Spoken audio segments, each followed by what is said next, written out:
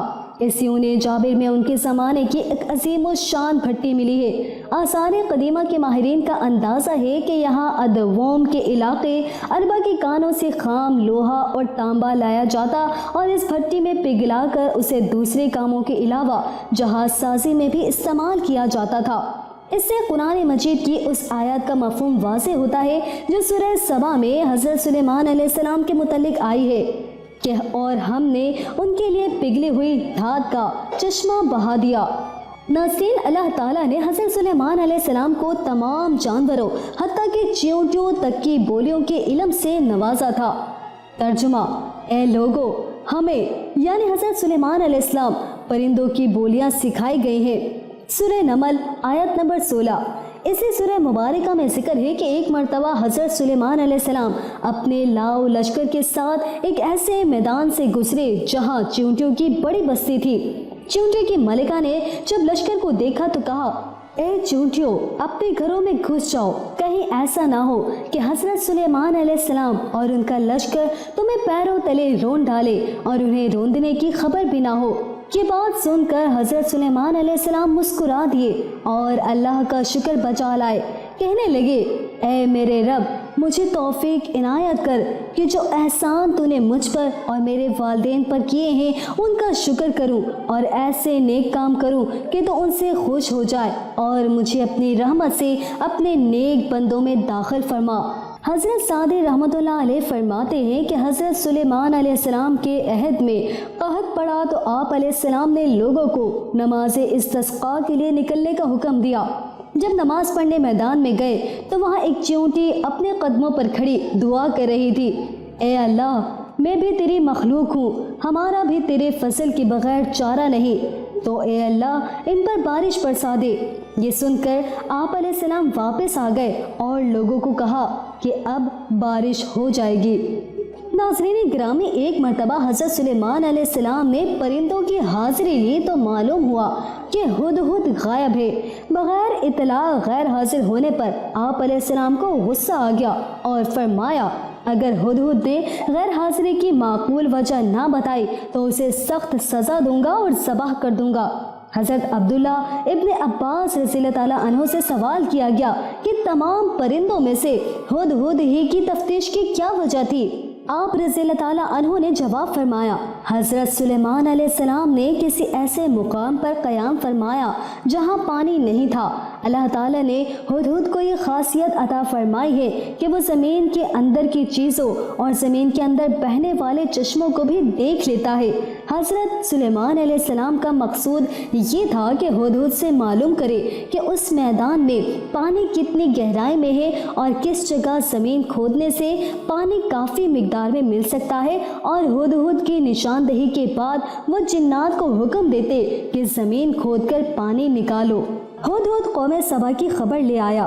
ناظرین، ابھی کچھ ہی دیر گزری تھی کہ ہدہد حاضر ہو گیا اور کہنے لگا، میں آپ علیہ السلام کے لیے ایسی خبر لایا ہوں جس کا آپ علیہ السلام کو علم نہیں۔ میں آپ علیہ السلام کے پاس قبیلہ سبا کی ایک سچی خبر لایا ہوں۔ سبا جنوبی عرب کے مشہور تجارت پیشہ قوم تھی جس کا دارالحکومت مارب موجودہ یمن کے دارالسلطنت صنعاء سے 55 میل شمال مشرق میں واقع تھا۔ یہ 1000 سال تک اپنی عظمت کی ڈنکیں بجاتی رہی۔ پھر 115 قبل مسیح میں جنوبی عرب کی دوسری مشہور قوم حمیر نے اس کی جگہ لے لی۔ عرب میں یمن اور حضر موت، جبکہ افریقہ میں حبش کے علاقے پر اس کا قبضہ تھا۔ مشرقی افریقہ، ہندوستان، مشرق بعید اور خود عرب کی جتنی تجارت ہوتی تھی وہ زیادہ تر انہی سبائیوں کے ہاتھ میں تھی۔ اسی وجہ سے یہ قوم اپنی دولت کے لیے نہایت مشہور تھی، بلکہ یونانی مورخین نے تو اسے دنیا کی سب سے زیادہ مالدور قوم قرار دیا۔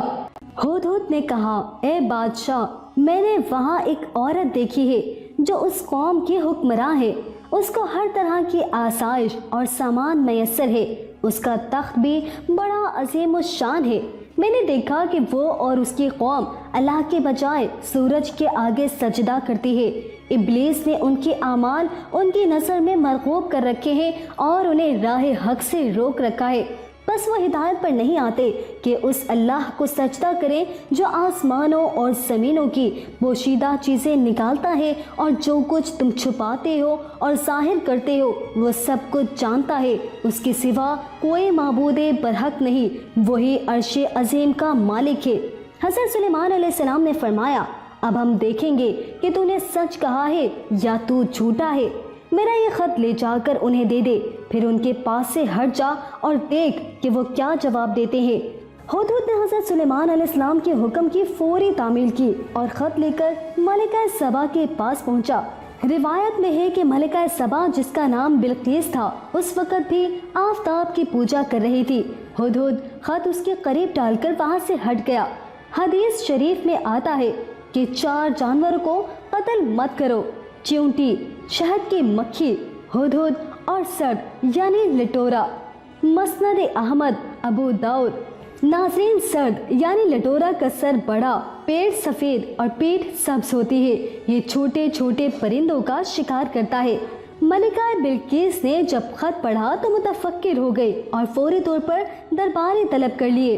بلقیس کی مجلس شورا کے ارکان کی تعداد 313 تھی اور ان میں سے ہر ایک 10,000 افراد کا نمائندہ تھا۔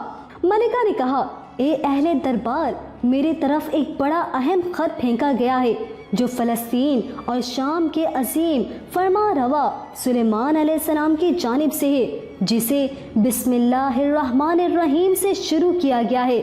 اس میں کہا گیا ہے کہ ہم سرکشی چھوڑ کر اطاعت اختیار کریں اور مسلمان ہو کر سلیمان علیہ السلام کے آگے حاضر ہو جائیں۔ اب تم سب مل کر مجھے مشورہ دو۔ تم جانتے ہو کہ میں تمہارے مشورے کے بغیر کوئی کام نہیں کرتی۔ درباریوں نے کہا، اے ملکہ، ہم طاقتور اور جنگجو ہیں، جیسا آپ حکم دیں گی ویسا ہی کریں گے۔ ملکہ نے کہا، بادشاہ جب کسی ملک میں گھس جاتے ہیں تو اسے تباہ و برباد کر دیتے ہیں اور وہاں کے معزز لوگوں کی تسلیل کرتے ہیں، چنانچہ ان سے لڑنا خلاف مصلحت ہے۔ میں ان لوگوں کی طرف ایک ہدیہ بھیجتی ہوں، پھر دیکھتی ہوں کہ وہ کیا جواب دیتے ہیں۔ حضرت سلیمان علیہ السلام کی طرف تحائف بھیجنے کا مقصد ان کا امتحان لینا تھا کہ وہ واقعی اللہ کے نبی ہیں یا محض ملک گیری چاہتے ہیں۔ قصہ مختصر، بلقیس نے بہت سارے تحائف کے ساتھ اپنے ایلچی کو حضرت سلیمان علیہ السلام کے دربار میں بھیج دیا۔ قاصد دربار سلیمانی میں۔ ناظرین، اسرائیلی روایات کے مطابق بلقیس نے جو تحائف بھیجے ان میں سونے کی اینٹیں، جواہرات، 100 غلام، 100 کنیزیں اور ملکہ کا ایک خط بھی تھا۔ اللہ تعالیٰ نے اپنے نبی کو ان تحائف کی تفصیلات وحی کے ذریعے پہلے ہی بتا دی تھی۔ حضرت سلیمان علیہ السلام نے جنات کو حکم دیا کہ شہر میں داخل ہونے والے راستے پر سونے چاندی کی اینٹوں کا فرش بچھا دیا جائے۔ راستے کے دونوں جانب سونے کے عجیب الخلقت جانور کھڑے کر دیے جائے۔ وزراء اور امال سلطنت کی تمام کرسیوں کو سونے کا کر دیا جائے۔ دربار کو ہیرے جواہرات سے مزین کر دیا جائے۔ الغرض، جب بلقیس کے قاصد وہاں پہنچے اور انہوں نے یہ سب دیکھا تو وہ شرمندہ ہوئے اور مرعوب بھی۔ حضرت سلیمان علیہ السلام نے قاصدوں سے کہا، کیا تم لوگ مال سے میری مدد کرنا چاہتے ہو؟ مگر دیکھ لو، جو کچھ اللہ نے مجھے دے رکھا ہے وہ اس سے بہت زیادہ ہے جو تمہیں دیا ہے، لہٰذا تمہارا تحفہ تمہیں مبارک ہو۔ اب تم اپنے تحائف کے ساتھ واپس جاؤ اور اپنے ملکہ سے کہنا کہ ہمارا انتظار کرے۔ ہم ایک زبردست لشکر لے کر آئیں گے جن کا وہ مقابلہ نہیں کر سکیں گی، اور پھر ہم تم سب کو ذلت کے ساتھ وہاں سے نکال پھینکیں گے۔ قاصد نے واپس آ کر ملکہ کو حضرت سلیمان علیہ السلام کا سخت پیغام پہنچایا۔ بلقیس ایک سمجھدار اور دانا خاتون تھی۔ وہ سمجھ گئی کہ واقعی یہ اللہ کے نبی ہیں، لہٰذا اس نے جنگ کے بجائے حضرت سلیمان علیہ السلام کے دربار میں حاضر ہو کر اپنی اطاعت کا یقین دلانے کا فیصلہ کیا، اور وہ شاہانہ ٹھاٹ باٹ کے ساتھ حضرت سلیمان علیہ السلام کی طرف روانہ ہو گئی۔ ناظرین، حضرت سلیمان علیہ السلام کو اللہ تعالیٰ نے وحی کے ذریعے مطلع فرما دیا کہ بلقیس تمہارے فرما بردار ہو کر حاضر ہو رہی ہے۔ چنانچہ حضرت سلیمان علیہ السلام نے اپنے درباریوں سے کہا، تم میں سے کون ملکہ کا تخت میرے پاس لا سکتا ہے؟ قبل اس کے کہ وہ لوگ مسلمان ہو کر میرے پاس پہنچے۔ جنوں میں سے ایک قوی ہیکل جن نے کہا، میں اس تخت کو حاضر کر دوں گا قبل اس کے کہ آپ علیہ السلام اپنی جگہ سے اٹھے۔ میں اس کی طاقت رکھتا ہوں اور امانت دار بھی ہوں۔ پھر جس شخص کے پاس کتاب کا علم تھا وہ بولا، میں آپ علیہ السلام کی پلک جھپکنے سے پہلے اسے لائے دیتا ہوں۔ جو ہی سلیمان علیہ السلام نے وہ تخت اپنے پاس رکھا ہوا دیکھا، پکار اٹھے، یہ سب میرے رب کا فضل ہے تاکہ وہ مجھے آزمائے کہ میں شکر کرتا ہوں یا ناشکری۔ شکر گزار اپنے ہی نفع کے لیے شکر گزاری کرتا ہے، اور جو ناشکری کرے تو میرا رب بے نیاز اور بزرگ و برتر ہے۔ وہ شخص کون تھا جو پلک جھپکنے سے پہلے ہی تخت دربار سلیمانی میں لے آیا؟ مفسرین کے مطابق وہ شخص حضرت سلیمان علیہ السلام کا کوئی دوست تھا۔ ابن اسحاق رحمۃ اللہ علیہ نے اس کا نام آصف بن برخیا بتایا ہے۔ بعض روایات کے اعتبار سے یہ ان کا خالہ زاد تھا، اور یہ واقعہ آصف برخیا کی کرامت تھی۔ کہا جاتا ہے کہ اس تخت کا طول 80 ہاتھ، عرض 40 ہاتھ اور اونچائی 30 ہاتھ تھی۔ اس میں موتی، سرخ یاقوت اور سبز زمرد جڑے ہوئے تھے۔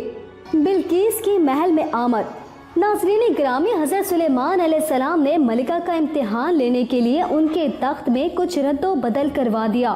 جب وہ آئیں تو ان سے پوچھا، کیا تمہارا تخت بھی اسی طرح کا ہے؟ انہوں نے کہا، یہ تو گویا ہو بہو وہی ہے، اور ہمیں تو پہلے ہی معلوم ہو گیا تھا، اور ہم فرما بردار ہو چکے ہیں۔ سورہ نمل آیت نمبر 42۔ بلقیس کے آنے سے پہلے حضرت سلیمان علیہ السلام نے ایک ایسی عمارت بنانے کا حکم دیا جس کا فرش شیشے کا ہو، نیچے پانی جاری ہو، پانی میں مچھلیاں اور دوسرے آبی جانور ہوں۔ حضرت سلیمان علیہ السلام اس عمارت میں اپنے شاہی تخت پر جلوہ افروز سے اور شیشے کے نیچے سے پانی اپنی پوری آب و تاب سے بہہ رہا تھا، جبکہ اس کے اوپر کا شیشہ نظر نہیں آتا تھا۔ بلقیس کو اسی محل میں لایا گیا۔ ارشاد باری تعالیٰ ہے، جب اس نے اس فرش کو دیکھا تو اسے پانی کا حوض سمجھا اور کپڑا ہٹا کر اپنی پنڈلیاں کھول دی۔ سلیمان علیہ السلام نے کہا، یہ ایسا محل ہے جس کے نیچے بھی شیشے جڑے ہوئے ہیں۔ وہ بول اٹھی، پروردگار، میں اپنے آپ پر ظلم کرتی رہی، اور اب میں سلیمان علیہ السلام کے ہاتھ پر اللہ رب العالمین پر ایمان لاتی ہوں۔ ناظرین، ملکہ سبا کے مسلمان ہونے کے بعد کیا ہوا؟ قرآن کریم میں اس کی تفصیل نہیں ملتی، تاہم تفسیری روایات کے مطابق ان کا حضرت سلیمان علیہ السلام سے نکاح ہو گیا تھا۔ ابن عساکر کی حضرت اکرمہ رضی اللہ تعالیٰ عنہ سے روایت ہے کہ مسلمان ہونے کے بعد بلقیس حضرت سلیمان علیہ السلام کے نکاح میں آ گئی تھی، اور آپ علیہ السلام نے انہیں ان کے ملک واپس بھیج دیا تھا۔ حضرت سلیمان علیہ السلام نے یمن میں ان کے لیے 3 محل تعمیر کروائے۔ آپ علیہ السلام وہاں تشریف لے جاتے اور 3 روز قیام فرماتے۔ واللہ اعلم۔ بیت المقدس کی تعمیر اور حضرت سلیمان علیہ السلام کی وفات۔ سورہ سبا کی آیت نمبر 14 میں حضرت سلیمان علیہ السلام کی وفات کے بارے میں فرمایا گیا ہے۔ ترجمہ: پھر جب ہم نے ان پر موت کا حکم صادر کر دیا تو ان کی خبر جنات کو کسی نے نہ دی سوائے گھن کے کیڑے کے جو ان کا عصا کھاتا رہا۔ پس جب سلیمان علیہ السلام گر پڑے، اس وقت جنوں نے جان لیا کہ اگر وہ غیب جانتے ہوتے تو ذلت کے عذاب میں مبتلا نہ رہتے۔ دراصل جنات کے بارے میں مشہور ہو گیا تھا کہ وہ غیب کی باتیں جانتے ہیں۔ اللہ تعالیٰ نے حضرت سلیمان علیہ السلام کی وفات کے ذریعے اس عقیدے کے فساد کو واضح کر دیا۔ حقیقت یہی ہے کہ غیب کا علم سوائے اللہ تعالیٰ کے کسی اور کو نہیں۔ حضرت سعدی رحمۃ اللہ علیہ، حضرت ابن عباس رضی اللہ تعالیٰ عنہ اور دیگر کئی صحابہ کرام رضی اللہ تعالیٰ عنہ سے نقل کرتے ہیں کہ حضرت سلیمان علیہ السلام کا معمول تھا کہ آپ علیہ السلام بیت المقدس میں کبھی 1 تو کبھی 2 سال تنہائی میں بسر کرتے تھے۔ اس طرح بعض اوقات وہاں 1 یا 2 ماہ تنہا رہتے اور اس دوران اپنا کھانا پینا ساتھ رکھتے۔ حضرت سلیمان علیہ السلام نے بیت المقدس کی تعمیر کا بہت سا کام مکمل کروا لیا تھا۔ کچھ کام باقی تھا جو جنات سر انجام دے رہے تھے۔ جنوں کی طبیعت میں سرکشی غالب ہے، لیکن وہ آپ علیہ السلام کے خوف سے کام کرتے رہتے تھے۔ حضرت سلیمان علیہ السلام نے دعا کی تھی کہ اے اللہ، میری موت سال بھر تک جنات سے مخفی رکھنا تاکہ انسان جان لے کہ جنات غیب کا علم نہیں رکھتے۔ ابن کثیر۔ دوسری وجہ یہ تھی کہ اس دوران بیت المقدس کا کام بھی مکمل ہو جائے، کیونکہ اگر جنات کو آپ علیہ السلام کی وفات کا علم ہو جاتا تو وہ کام چھوڑ دیتے۔ چنانچہ جب موت کا وقت قریب آیا تو آپ علیہ السلام عبادت کے لیے بیت المقدس میں اپنے مخصوص محراب میں داخل ہو گئے۔ یہ محراب شفاف شیشے کی بنی ہوئی تھی، جس میں سے باہر سے اندر کی سب چیزیں نظر آتی تھی۔ آپ علیہ السلام اپنے معمول کے مطابق عصا کا سہارا لے کر کھڑے ہو گئے۔ وقت مقررہ پر روح قبض کر لی گئی، مگر حضرت سلیمان علیہ السلام عصا کے سہارے اپنی جگہ پر کھڑے رہے۔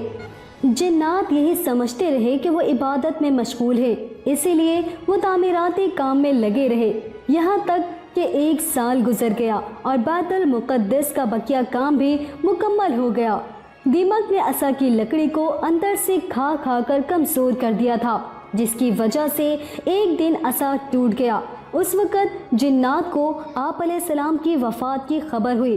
حضرت بغوی رحمۃ اللہ علیہ نے علماء تاریخ کے حوالے سے نقل کیا ہے کہ حضرت سلیمان علیہ السلام کی عمر مبارک 53 سال تھی اور ان کی سلطنت 40 سال رہی۔